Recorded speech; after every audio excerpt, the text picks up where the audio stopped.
तो ये ऑडिट का यूनिट 4 है, that is vouching, verification and valuation. तो सबसे पहले हम लोग समझेंगे कि वाउचिंग होता क्या है। देखो, जब भी कोई भी हम लोग जर्नल एंट्री, जैसे जब भी कोई भी ट्रांजैक्शन होता है, मतलब सोचो कि हम लोगों ने कुछ सेल किया है, तो sell goods for cash at rupees 10,000, ये एक ट्रांजैक्शन है। ये आज हुआ है, हम लोगों ने कैश में सेल किया है 10,000 रुपए का गुड्स। अब इसे हम लोग अपने बुक्स ऑफ अकाउंट्स में रिकॉर्ड करते हैं जर्नल पास करके। बट डेफिनेटली सिर्फ जर्नल पास कर देने से अगर वो बात प्रूफ हो जाता है कि सच में सेल हुआ है, तो कोई बात ही नहीं था। पर रियल में सिर्फ हम जर्नल एंट्री पास कर देंगे अपने बुक्स ऑफ अकाउंट्स में, तो इससे ये प्रूफ नहीं हो जाएगा कि वो सेल सच में हुआ था। अगर हम लोगों ने सेल किया है तो हम लोग के पास कोई बिल होगा, कोई इनवॉइस होगा, जिससे पता चलेगा कि एक्चुअली हम लोगों ने सेल किया है। तो उसको कहते हैं हम लोग वाउचर, जो उस ट्रांजैक्शन को, उस जर्नल एंट्री को प्रूफ कर सके कि हाँ ये जर्नल एंट्री सही है। तो अब देखो, इसमें बोल रहा है vouching of transaction is the essence of audit. जब भी ऑडिटर्स को डाउट होता है ना कि ऐसा कोई ट्रांजैक्शन हुआ ही नहीं था, ये फेक दिखाया गया है, तो वो लोग बोलते हैं सारा वाउचर्स लेकर आइए। तो वाउचर ही मेन चीज है, एसेंस है ऑडिट का, मतलब मेन चीज है। तो इसको सिर्फ एक्सप्लेन करना है, तो हम इसको लिखे है, voucher is the evidence for the support of transaction in the books of accounts. ये एक एविडेंस है जो प्रूफ करता है कि वो ट्रांजैक्शन हुआ था। It may be in the form of bill, हो सकता है ये कोई बिल हो, कोई रिसिट हो, रिक्विजिशन फॉर्म हो, अग्रीमेंट हो, बैंक डिपॉजिट स्लिप हो, कुछ भी हो सकता है। वाउचर का मतलब सिर्फ बिल नहीं होता है, ये सब चीज को हम लोग वाउचर कहते हैं। जो भी चीज ये प्रूफ कर दे कि वो ट्रांजैक्शन रियल में हुआ था। The act of examining documentary evidence in order to ascertain the accuracy of entries in the accounts book is called vouching। जो भी चीज हम लोग एविडेंस की तरह डॉक्यूमेंट को, जो भी डॉक्यूमेंट को हम लोग एविडेंस की तरह देखते हैं कि वो एक्यूरेट है या नहीं, वो एंट्री बुक्स ऑफ अकाउंट्स में वो एंट्री रियल में हुआ था, मतलब बुक्स में तो एंट्री हुआ था, बट वो एक्यूरेट है कि नहीं, रियल में हुआ है कि नहीं, ये जो डॉक्यूमेंट होता है, इसी डॉक्यूमेंट को हम लोग वाउचिंग करना कहते हैं। ये एक्ट को जो हम लोग मेंटेन कर रहे हैं, एग्जामिन कर रहे हैं, इसको कहते हैं वाउचिंग कर रहे हैं। It is a substantive audit procedure which is done to verify the genuineness and validity of a transaction recorded in the books। ये सिर्फ क्यों करा जाता है, इसको सब्सटेंटिव ऑडिट बोलते हैं। सब्सटेंटिव ऑडिट मतलब इसमें हम लोग सिर्फ ये देख रहे हैं कि जो ट्रांजैक्शन है वो जेन्युइन है कि नहीं, मतलब रियल है या नहीं, सिर्फ इतना चेक करना है substantive audit. Vouching means a careful examination of all document. अभी सेम बात ही लिखना पड़ेगा क्योंकि इसी बात को बस एक्सप्लेन करना है। तो वाउचिंग एक केयरफुल एग्जामिनेशन है सारे डॉक्यूमेंट का। It is important for an auditor due to following reason. ये ऑडिटर के लिए बहुत इंपॉर्टेंट है। To detect error and fraud, कोई एरर या फ्रॉड है कि नहीं ये पता करने के लिए। टू नो अदर फैक्ट्स, कुछ और भी अदर फैक्ट्स है वो भी जानने के लिए वाउचिंग बहुत काम आता है। Therefore, it can be said that vouching of transaction is the essence of audit, because without the work of vouching, the work of auditing cannot be performed.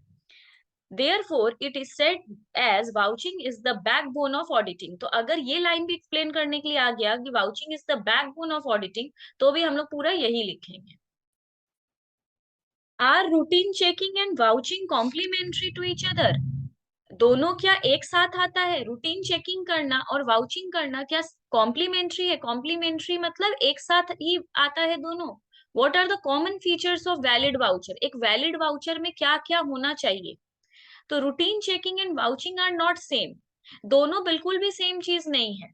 They are not complementary to each other, दोनों complementary है ही नहीं, दोनों के बीच बहुत सारे difference है। पहला, रूटीन चेकिंग का मतलब क्या है? It is the detailed checking of all aspect of a transaction such as casting, posting, carry forward, etc. Routine checking जब करता है एक ऑडिटर, तो वो हर एक चीज चेक करता है। जर्नल एंट्री, फिर पहले तो वाउचर से जर्नल एंट्री को टैली करता है, फिर जर्नल एंट्री से लेजर पोस्टिंग देखता है, फिर लेजर पोस्टिंग से ट्रायल बैलेंस देखता है। हर एक चीज को डिटेल में चेक करना इज रूटीन चेकिंग। पर वाउचिंग, ये वाउचिंग होगा, लास्ट में जी होगा। वाउचिंग सिर्फ क्या है, जर्नल एंट्री को, जो भी अकाउंट्स मतलब बुक्स में जो भी चीज रिकॉर्ड है, सिर्फ उसका डॉक्यूमेंट्री एग्जामिनेशन करना। अगर उसको थोड़ा सा डाउट होता है तो वो वाउचिंग करता है। मतलब अगर उसको लग रहा है ये एंट्री नहीं होना चाहिए था, ऐसे कैसे ये एंट्री इतना हो गया, तो वो क्या करता है, बोलता है वाउचर्स लाइए। अगर वाउचर्स के बाद भी उसको शक होता है कि इसमें भी कोई मैनिपुलेशन है, कुछ गलती हो रहा है, तो फिर वो रूटीन चेकिंग के अंदर घुस जाता है, मतलब डिटेल्ड एग्जामिनेशन के अंदर घुस जाता है। हर एक चीज को फिर वो बोलने लगेगा। तो मैनिपुलेशन इंसान कहाँ तक करेगा, हर एक चीज को कितना करेगा। और ऑडिटिंग ये सब बड़े बड़े कंपनीज में होता है, तो कितना दूर तक जाकर हम उसको मैनिपुलेट करेंगे। तो ये इतना पॉसिबल नहीं है अगर उसको शक हो गया तो। दूसरा objective, to verify the arithmetical accuracy of entries in primary books and their posting into ledger. इसमें वो अरिथमेटिकल एक्यूरेसी भी चेक करता है, मतलब प्लस माइनस भी चेक करने लगता है। कि जैसे सोचो बहुत सारा एंट्रीज है, अब हम सोचेंगे इतना कौन सा वो करने जाएगा, 50 50 एंट्री है, 50 एंट्री को प्लस करने थोड़ी जाएगा, छोड़ो वो नहीं करेगा। पर रूटीन चेकिंग में वो सब भी प्लस करने बैठ जाएगा, मतलब एरिथमेटिकल एक्यूरेसी वो चेक करेगा। और फिर लेजर को भी जा जाके पूरा चेक करेगा। पर वाउचिंग में वो सिर्फ ऑथेंटिसिटी देखता है, वो सिर्फ देखता है आपने सेल्स का एंट्री पास किया है, इसका बिल ले आइए। जैसे हम बिल देख लेंगे छोड़ देगा। यहाँ पे जेन्युइन होना चेक करता है, यहाँ पे एरिथमेटिकल एक्यूरेसी चेक कर देता है। Detection of error and fraud. Errors, frauds, or any kind of irregularities cannot be detected by the auditor only by conducting routine checking. सिर्फ रूटीन चेकिंग करके ही एरर, फ्रॉड और कोई भी चीज, कोई इरेगुलरिटी को ऑडिटर लोग डिटेक्ट नहीं कर पाता है। क्योंकि सोचो हम बिना मतलब का बुक, यहाँ तो वो वाउचर नहीं देख रहा है, रूटीन चेकिंग में वो वाउचर नहीं देखता है, देखता है सिर्फ जर्नल है, उससे लेजर बना है, उससे ट्रायल बैलेंस बना है, प्लस माइनस सब देख लिया। पर अगर हम जर्नल ही गलत पास किए हैं, वैसा कोई सेल हुआ ही नहीं था, तो यहाँ पे ये पता नहीं चलेगा। क्योंकि वो सिर्फ जर्नल चेक कर रहा है, रियल में वो इवेंट हुआ था या नहीं, वो ट्रांजैक्शन रियल में हुआ था या नहीं, इसके लिए वो कोई सपोर्टिव डॉक्यूमेंट नहीं देख रहा है। तो इससे एरर, फ्रॉड का पता नहीं चलेगा, सिर्फ अरिथमेटिकल एक्यूरेसी पता चलेगा। पर यहाँ पे it helps to find out the regularity और irregularity of transactions, fraud and errors. पर इसमें अगर हम कोई जर्नल ही रॉन्ग पास कर दिए हैं, मतलब फ्रॉड करके, तो उसके लिए तो बिल मेरे पास होगा नहीं। क्योंकि मेरे को हम सेल का बिल, परचेज का बिल, इतना सारा चीज कैसे नकली बना लेंगे। तो बेसिकली यहाँ पे पता चल जाता है फ्रॉड और एरर हो रहा है कि नहीं, रूटीन चेकिंग में वो पता नहीं चल पाता है। कंप्लायंस विथ एएस, एएस के साथ सारे अकाउंटिंग स्टैंडर्ड को फॉलो करके बनाया गया है कि नहीं, ये रूटीन चेकिंग में नहीं पता चलेगा। क्योंकि यहाँ पे हम लोग सिर्फ अरिथमेटिकल एक्यूरेसी देखते हैं। पर वाउचिंग में it ensures that financial statements had been prepared according with AS. ये पूरा देखता है कि एएस भी फॉलो हो रहा था या नहीं। इफेक्ट ऑन ऑडिट रिपोर्ट, जब ऑडिट रिपोर्ट आएगा तो रूटीन चेकिंग से सिर्फ क्लरिकल एरर के बारे में पता चल पाएगा। क्लरिकल एरर मतलब एरिथमेटिकल इनएक्यूरेसी पता चल पाएगा। पर यहाँ पर it is done to express the auditor's opinion on the financial statement. पर इसको करने के बाद ही जो ऑडिटर रिपोर्ट बनाता है उसमें क्लियरली पता चलता है फाइनेंशियल स्टेटमेंट का क्या हाल है। इसमें फिर है वैलिड वाउचर कैसा होना चाहिए। वैलिड वाउचर में क्लाइंट का नेम होना चाहिए। अगर क्लाइंट का नेम नहीं होगा तो हम कैसे वेरीफाई करेंगे कि सच में वो आदमी से किससे खरीदे हैं, तब हम क्रॉस चेक कैसे करेंगे। तो एक वाउचर कैसा होना चाहिए, उसमें क्लाइंट का नेम होना चाहिए, डेट एंड नंबर होना चाहिए, किस डेट पे खरीदे हैं, और बिल का एक सीरियल नंबर होता है, जैसे पता चल जाता है। सोचो हम लोग को 50 एक बिल होता है, उसमें हमेशा कोई भी दुकानदार से सामान खरीदो, ऊपर 56 57 58 एक बिलिंग होता है। अगर 50 मेरे पास जो रिकॉर्ड है उसमें 56 है, फिर 58 है, 57 बीच में नहीं है, तो ऑडिटर लोग समझ जाएगा बीच का एक पेज को फाड़ दिया गया है कि हम लोग वो जान नहीं सके। तो उसमें डेफिनेटली एक सीरियल नंबर होना चाहिए। बिल बुक में अगर कोई सीरियल नंबर नहीं है तो वो वैलिड वाउचर नहीं है। अरेंजमेंट, सारा फाइल प्रॉपरली अरेंज्ड होना चाहिए क्रोनोलॉजिकली। ये नहीं कि कभी 1 तारीख का डेट है, कभी 10 तारीख का आ गया, फिर परचेज सेल अलग अलग अरेंज्ड होना चाहिए, परचेज सेल मिक्स्ड है, रिटर्न का भी उसी में मिक्स्ड है, तो वैसे ऑडिटर लोग कैसे चेक करेगा। तो हर चीज सीरियली अरेंज्ड होना चाहिए और फाइल्ड भी प्रॉपरली रहना चाहिए। फिर posting, posting in the books of account should bear the same number as that of voucher. अगर वाउचर में लिखा गया है 58 नंबर, तो जब पोस्टिंग कर रहे हैं तो उसमें भी 58 नंबर होना चाहिए। जैसे हम लोग जर्नल बनाते हैं तो बेसिकली उसमें कॉलम बनाते हैं लेजर फोलियो का, बट लेजर फोलियो कॉलम हम लोग को स्कूल टाइम में कुछ भी लिखने नहीं सिखाता है। रियल में वहां पे वाउचर का नंबर होना चाहिए हर जर्नल एंट्री का, कि अगर हम परचेज का दिखा रहे हैं तो परचेज का बिल का नंबर क्या था, जब जो परचेज किया उसको एक बिल काट के हम लोग दिए होंगे, उस वाउचर का उस बिल का नंबर था 58। तो उसके अगेंस्ट में अगर एक जर्नल एंट्री पास कर रहे हैं तो पता चलना चाहिए 58 नंबर का है, तब तो जेरोक्स निकाल के तुरंत 58 नंबर, अब मेरे पास एक कॉपी रहता है तो तुरंत उस कॉपी का बिल कॉपी का तो दिखाएंगे 58 में, देखिए इस दिन ये सेल हुआ था, सच में हम परचेज किए थे। तो ऐसा, तो वो वहां जब पोस्टिंग कर रहे हैं तो उसके बगल में भी वही नंबर होना चाहिए जो वाउचर में नंबर है। Authenticity, the transaction represented by voucher must be authentic. एक वाउचर ऑथेंटिक लगना चाहिए, जब ट्रांजैक्शन हो रहा है और वाउचर है तो वो ऑथेंटिक लगना चाहिए। इसका कोई ये नहीं अब कैसा होना चाहिए, ऑथेंटिसिटी प्रूफ होना चाहिए। ऐसे एक नकली बिल है, कच्चा बिल है, एक कागज में लिख के दे दिए, ऐसा बिल नहीं चलेगा। एक ऑथेंटिक एक ओरिजिनल बिल होना चाहिए। अगर जीएसटी में रजिस्टर्ड है तो जीएसटी नंबर होना चाहिए, मतलब एक प्रॉपर बिल। फिर narration, each voucher must have explanatory narration to explain the essence of transaction. हर वाउचर के अंदर एक प्रॉपर नरेशन होना चाहिए, उसने क्या खरीदा है। नरेशन का मतलब वो बीइंग से जो लिखते हैं वो नहीं, यहाँ नरेशन का मतलब है वो वाउचर एक स्टोरी नरेट कर रहा हो। मतलब अगर हम लोगों ने एक जीन्स सेल किया है तो लिखा होना चाहिए जीन्स पीस में 1, प्राइस में 5000, और डिस्काउंट अगर दिया है 10% तो प्रॉपरली 10%, देन वो सेल हुआ है 4500 में। ऐसा एक प्रॉपर बिल होना चाहिए। सिर्फ लिख दिए हैं जीन्स 4500, तो मतलब वो था कितने का, तुमने डिस्काउंट अलाउ कितना किया है, वो सब उसमें स्पेसिफिकली दिखेगा नहीं तो वो नहीं माना जाएगा। Authorisation, the voucher should be passed by an authorised person. जिस इंसान को दुकान में रखा गया था वही आदमी, अगर हम बैठते हैं और मेरा एक स्टाफ बैठता है तो दो ही जन वो बिल काट के दे सकता है, कोई और आदमी का वो बिल काटा हुआ नहीं माना जाएगा। मतलब वो आदमी कभी दुकान आता ही नहीं था, एक दिन बिल पर, एक दिन बस वो आदमी बिल बना के दे दिया है, ऐसे नहीं माना जाएगा। Stamp and signature, bill properly stamped और सिग्नेचर होना चाहिए।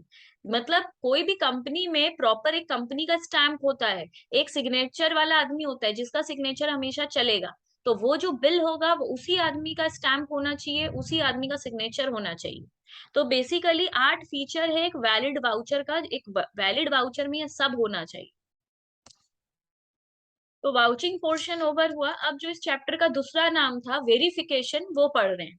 वेरिफिकेशन का मतलब होता क्या है, देखो बहुत सारे बड़े बड़े कंपनीज क्या करते हैं, डेफिनेटली जिनका टर्नओवर क्रोर्स में होता है, ज्यादातर ये सब काम वही कंपनीज करते हैं।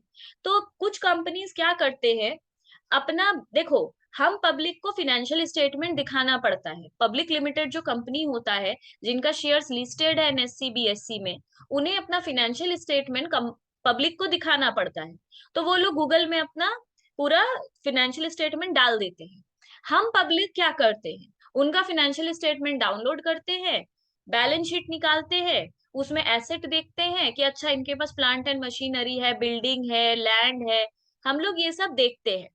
बट हम लोग क्या फिजिकल वेरिफिकेशन करते हैं, जाकर असली में देख कर आते हैं उस कंपनी का प्लांट है या नहीं, बिल्डिंग है या नहीं, उनके गोडाउन में इतना का स्टॉक है या नहीं, हम लोग कुछ चेक नहीं करते हैं। हम लोग जो देखते हैं सिर्फ हम लोग उनका बैलेंस शीट देखते हैं। तो रियल में वो सामान है भी या नहीं ये कौन देखेगा, ये हम पब्लिक तो नहीं देखेंगे।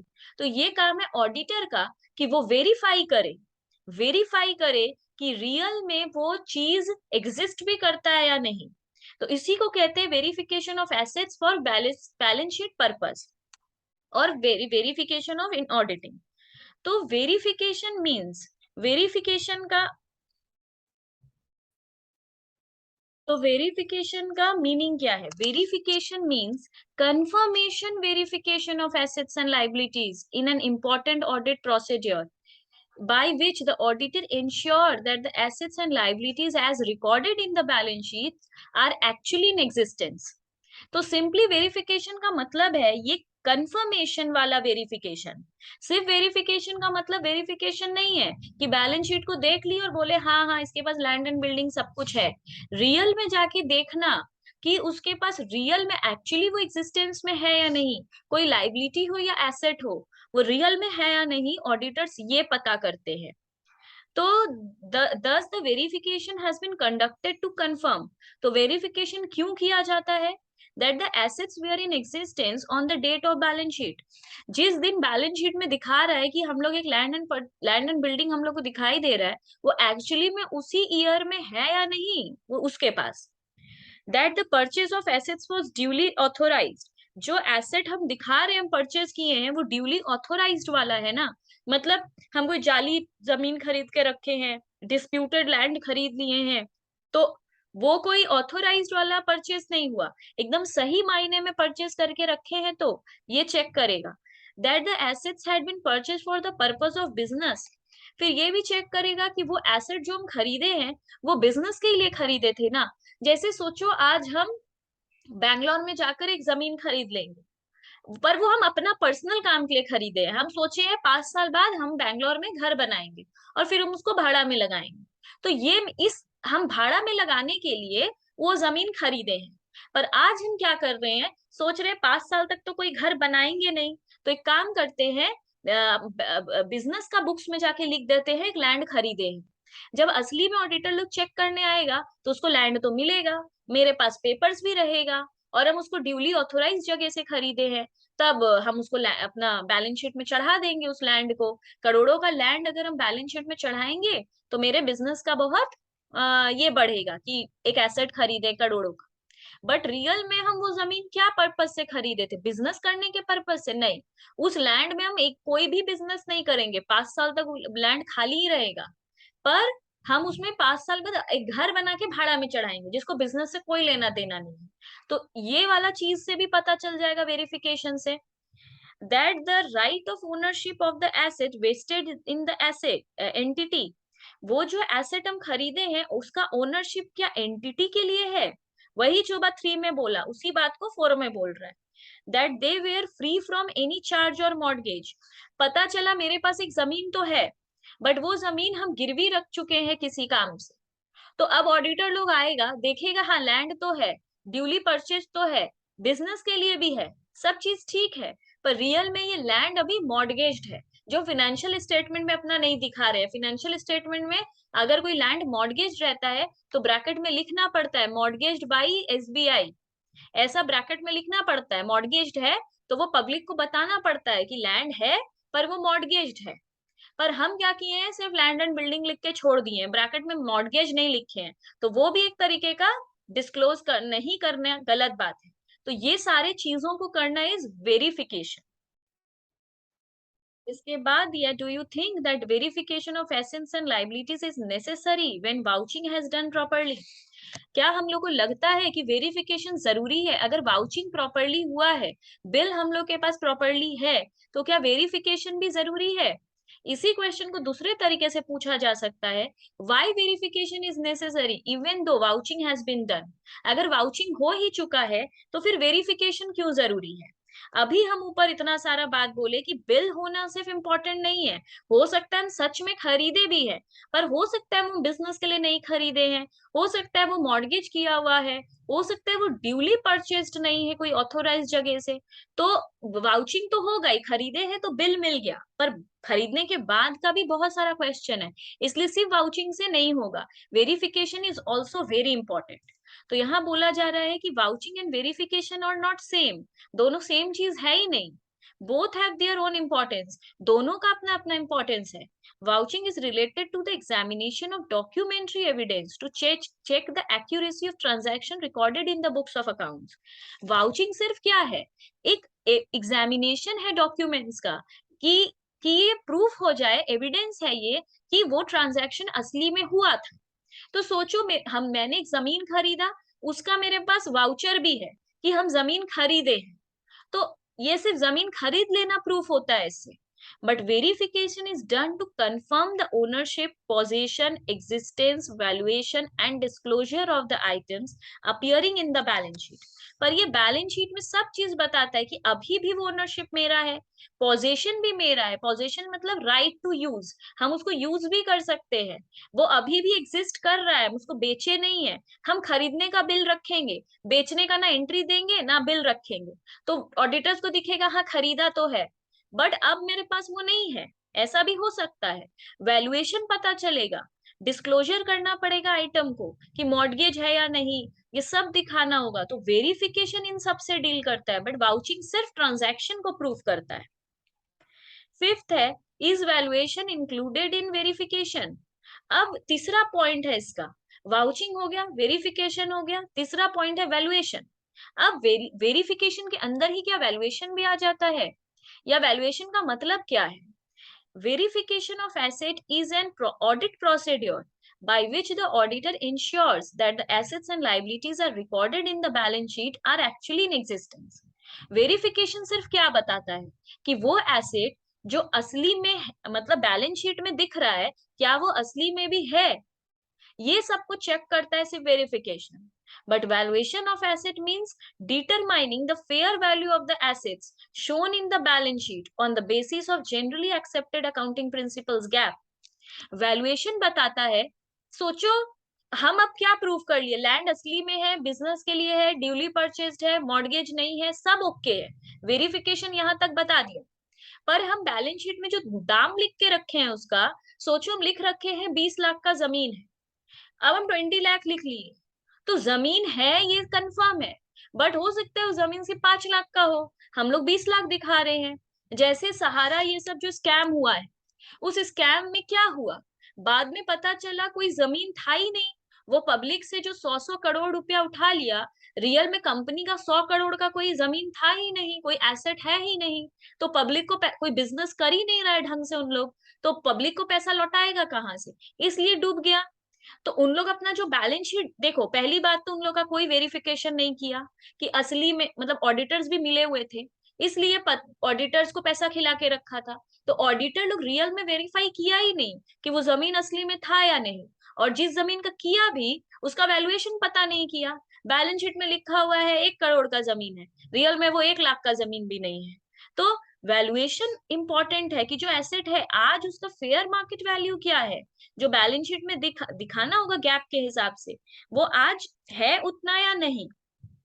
It can be concluded that valuation is the main part of verification. तो valuation एक part है verification का, verification without valuation is not complete।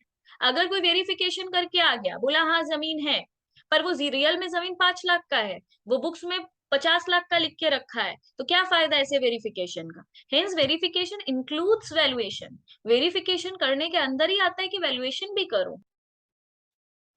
How will you vouch the following, अब ये एक ही क्वेश्चन आता है एग्जाम में मोस्टली कि कैसे हम लोग वाउच करेंगे। Custom duty paid on import of machinery, अगर हम लोग कोई मशीन इंपोर्ट किए हैं, मतलब बाहर की किसी कंट्री से खरीदे हैं, तो कस्टम ड्यूटी पे किए होंगे, तो इसका वाउचिंग कैसे होगा? Following steps must be taken by the auditor to vouch the custom duty. अगर हम लोग कस्टम ड्यूटी पे किए हैं तो इसको वाउच कैसे करेंगे? एरिया और डॉक्यूमेंट्स टू चेक्ड, मतलब कौन कौन सा हम लोग, मतलब ऑडिटर को क्या क्या चेक करना पड़ेगा। वाउच करना मतलब चेक करना, वो जो हम लोग इतने देर से पढ़ रहे हैं कि ऑडिटर बोलेगा जाओ जाके वाउचर लाओ हम चेक करेंगे, वो क्या चेक करेगा, वाउचर मीन्स क्या? कस्टम ड्यूटी के लिए, कस्टम ड्यूटी हम रियल में पे किए हैं या नहीं, वो बोलेगा बिल ऑफ एंट्री लाओ। जब भी हम लोग इंपोर्ट करते हैं ना, बिल ऑफ एंट्री मिलता है हम लोग को, तो वो बोलेगा बिल ऑफ एंट्री लेके आओ, और वो क्या करेगा बिल ऑफ एंट्री का, इसमें ऑडिटर क्या करेगा? he should check the bill of entry to ensure that goods or assets have actually been imported during the year। bill of entry ना शिप वाले देते हैं, जब रियल में हम लोग शिप आता है तो एक कागज मिलता है बिल ऑफ एंट्री, उसको 3 पार्टी साइन करता है, जो दूसरे कंट्री से मंगवाए हैं वो कंट्री का आदमी, हम रिसीव कर रहे हैं तो रिसीव करते वक्त हम साइन करेंगे, और जो शिप में है उस टाइम कैप्टन, मर्चेंट नेवी, वो उस वक्त उसको साइन करता है कि उसने यहाँ डिलीवरी दिया है। तो बेसिकली 3 लोग उसे साइन करते हैं। तो बिल ऑफ एंट्री देख के समझ में आ जाएगा कि रियल में वो गुड्स इंपोर्ट हुआ है कि नहीं। क्योंकि अगर हम फेक कर रहे हैं तो हम कैसे 3 3 जगह से अपना साइन ले लेंगे, शिप वाले आदमी का और दूसरे कंट्री का आदमी का साइन कहाँ से लेंगे। सिर्फ साइन भी नहीं, स्टैम्प होता है। तो वो प्रॉपर बिल ऑफ एंट्री को चेक करता है। दूसरा, कैश बुक और बैंक स्टेटमेंट चेक करेगा, बोलेगा लेकर आओ कैश बुक और बैंक स्टेटमेंट।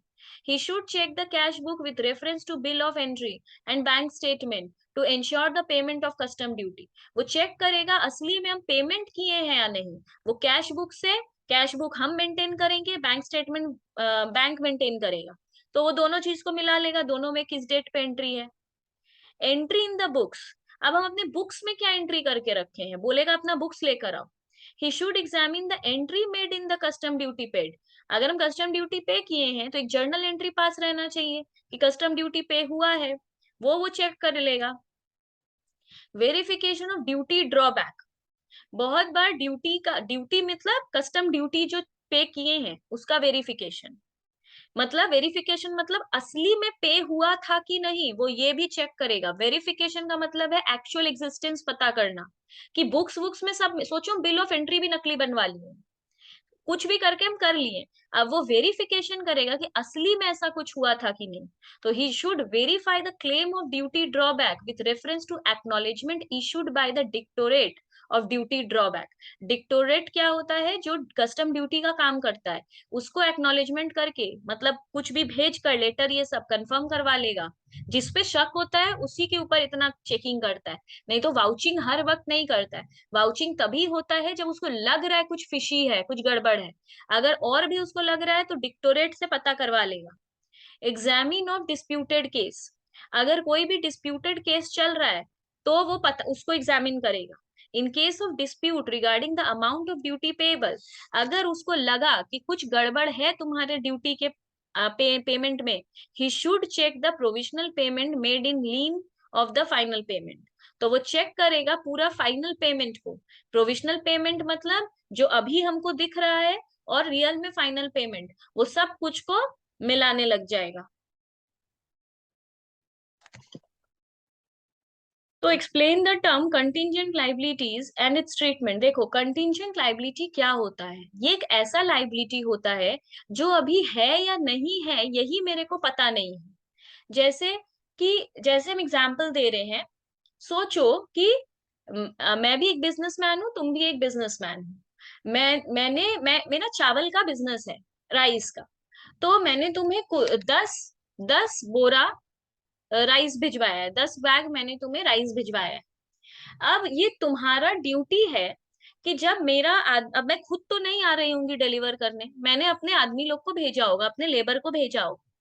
तो उन लोगों ने जब तुम्हारे गोडाउन में उन राइस को उतारा, तो it's your duty to check the rice, कि राइस का क्वालिटी अच्छा है या नहीं, राइस खराब तो नहीं है, राइस में इंसेक्ट तो नहीं है। जो भी चेक करना चाहिए तुम्हें मेरे आदमी लोग के सामने उसी टाइम चेक करके गुड्स रिसीव करना चाहिए। पर तुमने क्या किया, बोला अरे मैम के साथ तो इतने साल से बिजनेस कर रहे हैं, ट्रस्ट पे तुमने क्या किया, उसे वैसे ही वहां पे रखवा दिया और तुमने उसे चेक भी नहीं किया। अब वो कितने का सामान था, वो 50,000 का माल था। अब एक वीक के बाद हम फोन किए और बोले मेरा पैसा दे दो 50,000, जो लास्ट वीक राइस गया था। तुमने बोला ठीक है, तुमने जाके राइस चेक किया और राइस देखा कि वो तो खराब है पूरा, आधा में तो कीड़ा लगा हुआ है। तुमने मुझे फोन किया और बोला मैम आपने तो जो राइस दिया था वो आधा तो कीड़ा लगा हुआ है, तो हम मेरा तो वो सेल होगा नहीं, तो हम उसका पैसा नहीं देंगे, आप अपना राइस ले जाओ। हम बोलेंगे नहीं, मैंने जो राइस दिया था वो एकदम फाइन क्वालिटी का था, तुम्हारे गोडाउन में इंसेक्ट होगा जिसकी वजह से तुम्हारे गोडाउन में इंसेक्ट लग गया है, मेरा राइस एकदम फाइन था। अब हमारे बीच एक डिस्प्यूट हुआ, तुम बोल रहे हो पैसा नहीं दोगे, मैं बोल रही हूँ पैसा देना होगा, तो मैंने तुम्हारे ऊपर केस किया। अब मैंने तुम्हारे ऊपर जब केस किया, तो जब तक केस चल रहा है तब तक तुम्हारा ये लाइबिलिटी है या नहीं, मतलब तुम मुझे 50,000 दोगे या नहीं, ये कंफर्म नहीं है। तो जब तक ये कंफर्म्ड लाइबिलिटी नहीं है, इसे बैलेंस शीट में लाइबिलिटी में तुम रिकॉर्ड नहीं करोगे, क्योंकि तुम तो मान ही नहीं रहे हो ये तुम्हारा लाइबिलिटी है, तुम तो बोल रहे हो तुम मेरे को नहीं दोगे। जब तुम बोल ही रहे हो नहीं दोगे तो तुम इसे लाइबिलिटी कॉलम में लिखोगे ही नहीं। और मैं इसे अपने एसेट में नहीं लिख सकती तुम्हें डेटर बोलकर कि तुम मुझे दोगे, क्योंकि तुम तो मान ही नहीं रहे हो कि तुम दोगे। तो अभी इसको कहाँ लिख के रखे, जब तक केस चल रहा है तब तक इसको कहाँ लिख के रखे, तब तक इसे कंटिंजेंट लाइबिलिटी बोल देते हैं कि नॉट कंफर्म्ड लाइबिलिटी। तब तक इसको नोट्स टू अकाउंट्स में बैलेंस शीट के नीचे नोट बोल के लिख दिया जाता है कि कंटिंजेंट लाइबिलिटी है इतने रुपए का इस पार्टी का इस डेट पे। ये सब लिख के नीचे ही रख दिया जाता है। इसे हम लोग बुक्स में रिकॉर्ड नहीं कर सकते क्योंकि ये कंफर्म्ड नहीं है। अब ये डिपेंड करता है ये तुम्हारा लाइबिलिटी बनेगा या नहीं, अगर तुम केस जीतोगे या नहीं जीतोगे उसके ऊपर। तो एक फ्यूचर अनसर्टेन इवेंट के ऊपर ये डिपेंड करता है, हैपनिंग और non happening of any uncertain event. होगा या नहीं होगा ये डिपेंड करता है फ्यूचर में। अगर तुम केस जीत जाओगे तो तुम मुझे ये पैसा नहीं दोगे, अगर तुम ये केस हार जाओगे तो तुम ये मुझे पैसा दोगे। तो ये डिपेंड जब कर रहा है फ्यूचर इवेंट पे, तब इसको कहते हैं कंटिंजेंट लायबिलिटी। और इसका ट्रीटमेंट क्या है, ये नीचे नोट्स टू अकाउंट्स में रिकॉर्ड होता है।